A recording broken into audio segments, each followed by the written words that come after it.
Ang gawain ng kasal ni na Olga at Dimitri ay nagpatuloy ng maayos, mahuhulaan, hanggang sa isang tila hindi gaanong kahalagahan na detalye ang sumira sa lahat sa loob ng ilang oras. Mag-uwi ka ba bago ang 8 ngayong gabi? Ang kaswal na tanong ng kanyang asawa kaninang umaga, habang siya ay umalis para sa trabaho, nagtago ng isang bitag na ihahayag lamang kapag hindi niya ito inaasahan. At kung ano ang nagsimula bilang isang inosenteng kilos, sinusuri ang mga bagong naayos na mga kamera ng seguridad, naging pagtuklas na hahantong sa kanya upang i-dial ang numero ng pulisya na may mga kamay na nanginginig. Ito ay isang linggo ng umaga, isa sa mga nag-aanyaya sa katamaran. Kalmado na pinukaw ni Olga ang pancake batter, habang ang sikat ng araw na filter sa pamamagitan ng voile na kortina, pagpipinta ng kusina na may gintong tono. Ang huling 3 taon sa panig ni Dimitri ay naging isang kanlungan ng kapayapaan pagkatapos ng isang dekada ng mga highs. Sa wakas ay natutunan nilang pahalagahan ang mga maliliit na sandali, ang sariwang kape sa umaga, ang mga plano na ginawa sa talahanayan, ang mga kilos ng pagmamahal na hindi na nangangailangan ng mga salita. Nang pumasok siya sa kusina, umaantok pa rin, nakasuot ng asul na pajama bilang isang regalo sa Pasko. Ang isa na may mga guhit ng angkla na napili niya ng maingat, ngumiti si Olga habang naglilingkod sa kanya. Magandang umaga, mahal ko, anya, habang pinuno niya ang kanyang tasa. Niyakap siya ni Dimitri mula sa likuran, hinalikan ang pisngi.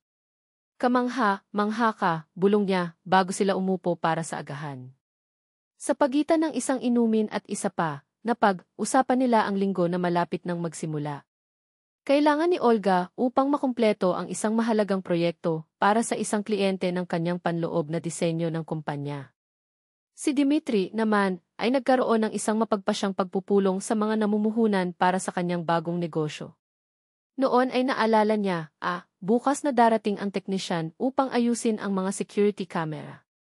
Tandaan, install namin sila bago ang pista opisyal, ngunit tumigil sila sa pagtatrabaho. Tumango si Dimitri, tinapos ang kanyang kape. Magandang bagay na tinawag namin. Sinabi niya na singilin niya hanggang sa 5,000 kung ang problema ay hindi seryoso. Perpekto, sagot niya. Sa katunayan, mahuhuli ako bukas. Ang pulong kay Corgin ay maaaring tumagal ng ilang sandali. Kinaumagahan, habang naghahanda na siyang umalis, sinagot ni Olga ang doorbell. Ito ay si Igor, ang teknisyan, isang binata na nag-diagnose ng problema sa loob ng ilang minuto, walang mahaba. Ang mga pagsasaayos lamang sa mga setting at ang backup na baterya ay pinatuyo. Maghahanda ito sa 1 oras. Si Dimitri, nakasuot na ng mga demanda at maleta sa kamay, ay dumaan sa silid. Babalik ka ba bago ang 8? Tanong niya, hinalikan ang kanyang paalam. Kinumpirma ni Olga na may isang tumango, nang hindi binabanggit na ang trabaho ay maaaring makumpleto ng mas maaga. Para sa ilang kadahilanan, nagpasya siyang itago ang impormasyong iyon sa kanyang sarili, marahil upang sorpresa siya sa ibang pagkakataon sa mga imahe niya, gangli sa kanyang pajama, na gumala, gala sa walang laman na bahay. Natapos ni Igor ang trabaho ng maaga sa schedule. Handa, anunsyo niya, na ibinigay sa kanya ang isang remote control. Dito ka lumipat sa pagitan ng mga kamera. At nag-set up ako ng remote na pag-access sa pamamagitan ng cellphone. Download ang API. Ipinakita niya sa kanya ang isang ETC code sa isang piraso ng papel. Nagbayad si Olga, save ang numero ng teknisyan at nagpunta sa opisina, nang hindi naisip na ang maliit na aparato ay magbabago sa lahat. Nakakapagod ang araw, mga pagpupulong, tawag, huling minuto na pagsasaayos sa proyekto. Ito ay sa panahon lamang ng kanyang pahinga sa tanghalian na naalala niya ang tungkol sa mga kamera at nagpasya na i-install ang EPI. Tumatawa ako kapag nakikita ko si Dimitri sa kanyang pajama, naglalakad sa paligid ng silid tulad ng isang disoriented bear, naisip niya habang nag-type siya sa password. Ngunit ang lumitaw sa screen ay pinalamig ang kanyang dugo. 3 hindi kilalang lalaki ang nag-ransaking sa silid, walang laman ang mga drawer at cabinets na may nakakatakot na pamamaraan. Sumakay ang puso. Nang walang pag-aatubili, tinawag niya ang pulisya, ipinaliwanag ang sitwasyon sa pagitan ng mga hikbi.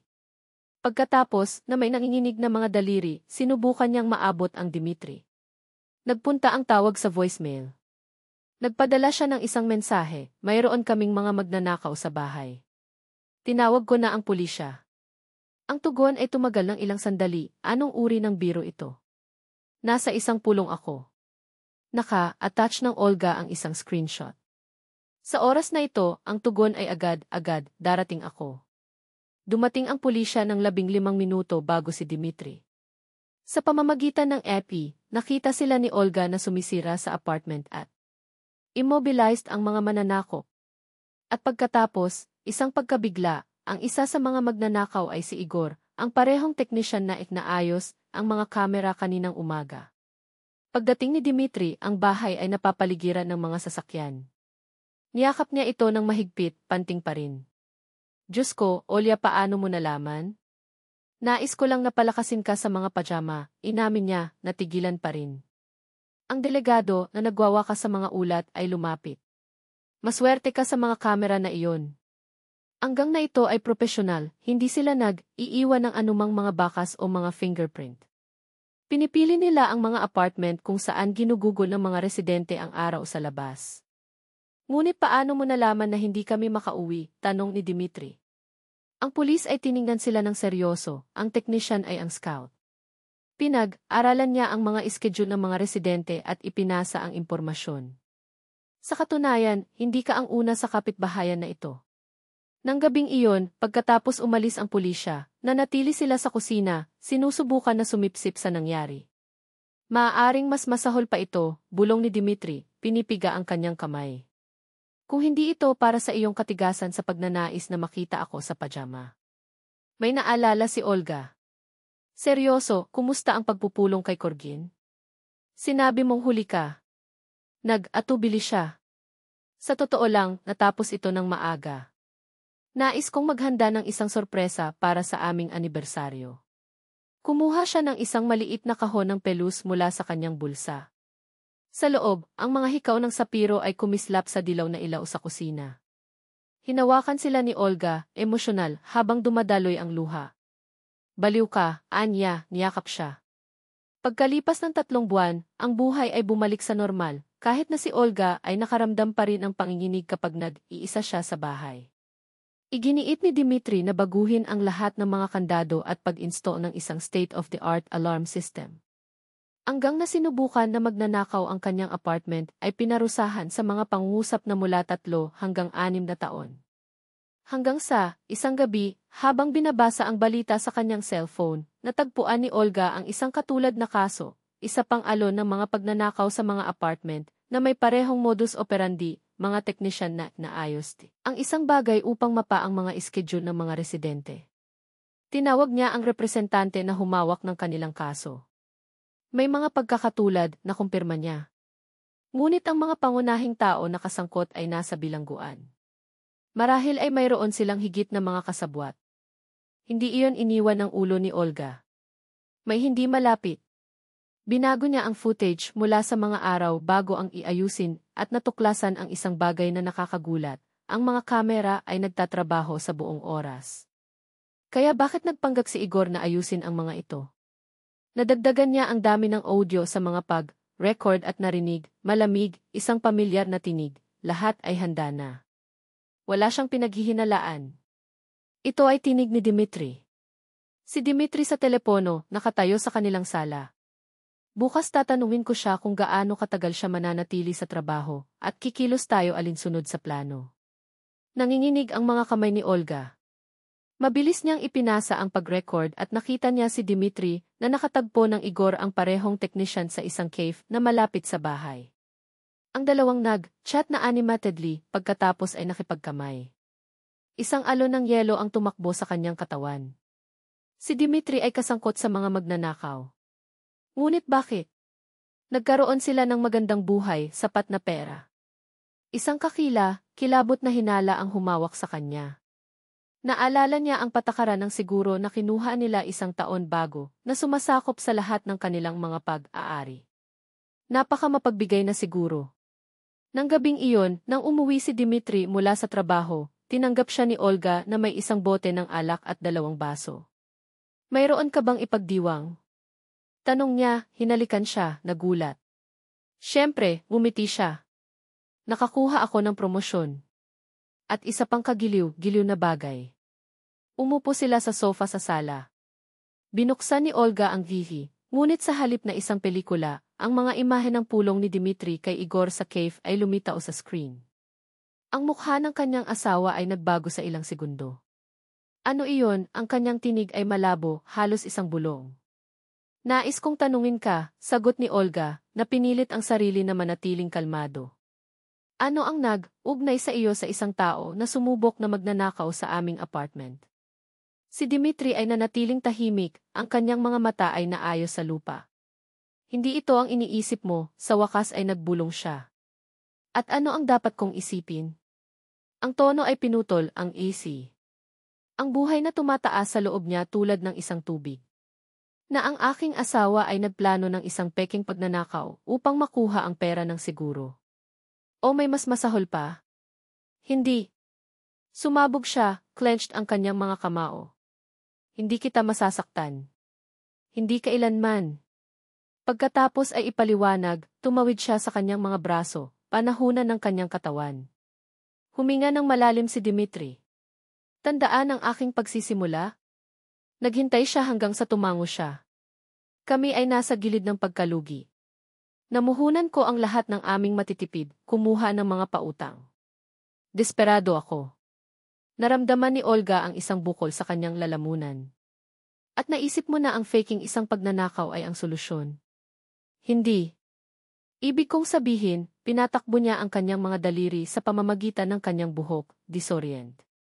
Sa simula, nakilala ko si Igor sa pamamagitan ng isang karaniwang pakikipag-ugnay. Inirerekomenda niya ang scheme, ginaya namin ang pagnanakaw, natanggap namin ang siguro. Ngunit binago ko ang isip ko. Inchers, nagkita kami sa cave upang kanselahin ang lahat. At inaasahan mong maniwala ako dyan. Tumakbo ang luha sa kanyang mukha. Maaari ba akong tikman ng kaunti? Kinuha ni Dimitri ang kanyang cellphone at naglaro ng isang pag-record. Sa loob nito, sa katunayan, sinabi niya kay Igor na sumuko siya, na ang lahat ay nakansela. Ang mga ito ay dumating pa rin? Iginiit ni Olga. Si Igor ay kumilos sa kanyang sarili. Si Dimitri ay mukhang nawasak. Alam niya ang aming gawain, kung saan pinananatili namin ang mga mahahalagang bagay. Hindi ko inisip na magkakaroon ako ng lakas ng loob. Nanatiling tahimik si Olga, sinusubukan na iproseso ang lahat. Sobrang dami nito. Masyadong masakit. Bakit hindi mo sinabi sa akin ang tungkol sa mga problema sa negosyo? Tanong niya sa wakas. Nahihiya ako, ipinagtapat niya, sumisira ang boses niya. Ipinagmamalaki mo ako ng aking matagumpay na pagsisimula. Ayokong biguin ka. At sa halip ay nagplano siya ng isang krimen. Tumayo siya, hindi makatayo malapit sa kanya. Hindi na kita nakikilala. Nagpanik ako, tumayo rin si Dimitri. Ito ay isang sandali ng kahinaan. Ngunit binago ko ang aking isip, nanunumpa ako. Patawarin mo ako. Matagal nang tiningnan siya ni Olga, ang taong akala niya ay mas kilala niya kaysa sa ibang tao sa mundo. Ipapaalam ko sa pulisya, sa wakas sinabi niya. Kailangan nilang malaman na kasangkot ka sa mga taong ito.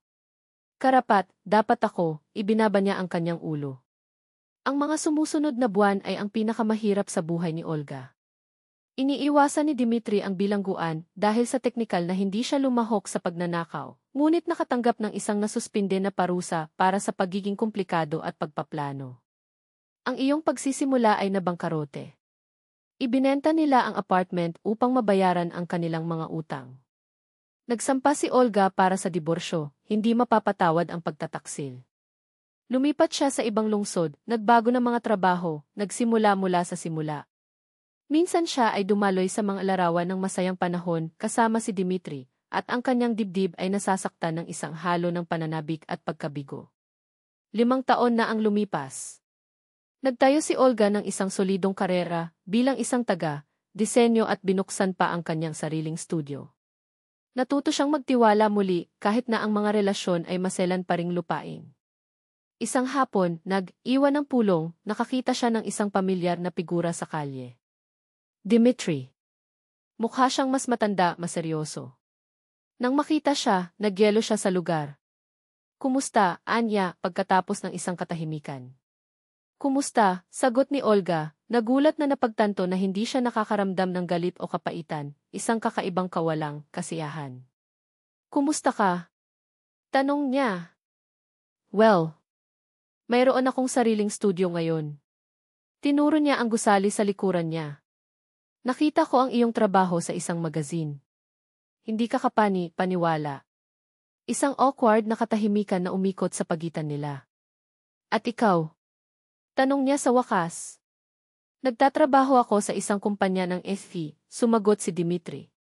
Walang mga startup, walang pakikipagsapalaran. Nabubuhay ako ng simple, ngunit matapat. Tumango si Olga, hindi alam kung ano ang sasabihin. Marami akong naisip tungkol sa ginawa ko, nagpatuloy siya, bigla. Araw-araw ay pinagsisisihan kong sirain ang lahat ng mayroon kami. Hindi para sa pera o ginhawa, ngunit para sa pagkawala ng iyong tiwala, ang iyong pag-ibig. Naramdaman ni Olga na nasusunog ang kanyang mga mata. Iyon ay sa nakaraan, tuyo niyang sinabi. Alam ko. Umiti siya, malungkot. Gusto ko lang malaman mo. Nagbago ako. Natutunan kong pahalagahan ang katapatan, mga simpleng bagay. At lagi akong magpapasalamat sa iyo sa hindi ako hayaan na lumubog ako para sa kabutihan. Nakatayo sila roon, sa gitna ng abalang kalye, dalawang estranghero na may karaniwang kwento, ngunit natatanging maaga. Paano ang tungkol sa isang kape? Nagulat si Olga nang marinig ang kanyang sariling tinig. Para lang makipag-usap. Tiningnan siya ni Dimitri sa kawalan ng paniniwala, pagkatapos ay tumango. Gusto ko. Pumasok sila sa pinakamalapit na cave. Ang pag-uusap ay nag-aalangan, puno ng mga pag-pause, ngunit kaunti ng kaunti ito ay naging mas magaan. Napag-usapan nila ang tungkol sa trabaho, tungkol sa buhay, maingat na maiwasan ang mga paksang nasasaktan. Sa pag-alis niya, napagtanto ni Olga na may isang bagay sa loob niya na huminahon. Ang muling pagsasama ay hindi isang sariwang pagsisimula o isang kapatawaran, ito ay ang pagsasara ng isang siklo. Isang pagtanggap sa nangyari at ang katiyakan na siya ay nagpapatuloy. 10 taon pagkatapos ng mga kaganapang iyon, si Olga ay nasa kanyang bagong apartment na nag-install ng isang state-of-the-art security system. Umiti siya nang maalala niya kung paano nagsimula ang lahat, sa araw na iyon nang suriin niya ang mga kamera upang matawa sa biro ni Dimitri. Isang tila maliit na desisyon na nagbago sa lahat. Ngayon ay mayroon siyang isang maunlad na negosyo sa disenyo, mapagmahal na asawa, ang pangalan ay isang twist ng kapalaran at isang 5 taong gulang na anak na babae. Minsan pinangarap ko pa rin ang tungkol sa mga pajama ng Anchor. Ngunit sa oras na ito, hindi ito isang bangungot. Ito ay isang paalala lamang na, kahit na natitisod tayo, ang buhay ay nakakahanap ng isang paraan upang dalhin tayo sa kung saan kailangan nating maging.